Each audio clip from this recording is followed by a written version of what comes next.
অবশেষে আমার শৈলী আর্ট অ্যান্ড ডান্স একাডেমি সর্বভারতীয়র আন্ডারে কিন্তু রেজিস্টার হয়ে গেছে। আমার একাডেমির বয়স 9 করে হয়ে গেল 1 বছর 2-2.5 মাস মতো। আর আমার একাডেমি রিলেটেড ছোটো বড়ো ভিডিও তোমরা অনেকেই নিশ্চয়ই আমার ইউটিউব চ্যানেল বলো বা আমার প্রোফাইলে বলো তোমরা দেখেছো। আচ্ছা, এবার আসি আসল কথায়, কিভাবে রেজিস্টার করালাম। একাডেমিটা প্রথমে খোলার পর থেকেই ভাবছিলাম যে কিভাবে সর্বভারতীয়র আন্ডারে রেজিস্টার করানো যায়।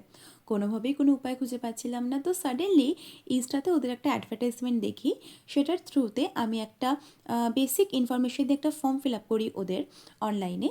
দেন তার পরের দিন আমাকে একজন ফোন করে ওখান থেকে, এবং যিনি আমাকে ফোন করেন তিনি প্রচণ্ড একজন ভালো মানুষ, কারণ তিনি আমাকে ফুল প্রসিডিওরে প্রচণ্ড পরিমাণে হেল্প করেছেন। তো প্রথমে উনি আমাকে সব প্রসেসটা বলেন, দেন বলেন যে একটা পেমেন্ট করতে হবে, ওয়ান টাইম পেমেন্ট, আর সব ডকুমেন্টস দিয়ে ফর্মটা ফিল আপ করতে হবে। তো আজকালকার দিনে যেরকম সব ফেক বেরিয়ে গেছে, আমার স্বাভাবিকভাবেই প্রচণ্ড ভয় লাগছিল যে রিয়েল হবে না ফেক হবে না কি হবে। তো তারপরে অনেকটাই সাহস করে বললাম যে ঠিক আছে, আপনি আমাকে সমস্ত কিছু হোয়াটসঅ্যাপ করুন। তো উনি আমাকে সমস্ত কিছু হোয়াটসঅ্যাপে পাঠানোর পরে আমি সবটা দেখি, বাট স্টিল একটা টেনশন হচ্ছিল। আর সত্যি কথা বলতে আমি যে ফর্মটা ফিল আপ করে সাবমিট করব, সেই টাইমটুকু আমি পাচ্ছিলাম না, কাজে এতটাই ব্যস্ত ছিলাম।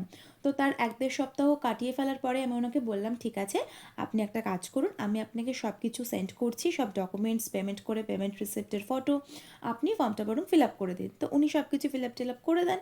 তার 1-2 দিন পরে উনি আমাকে সফট কপিটা পাঠান হোয়াটসঅ্যাপে, যে আমার একাডেমি রেজিস্টার হয়ে গেছে সর্বভারতীয়র আন্ডারে।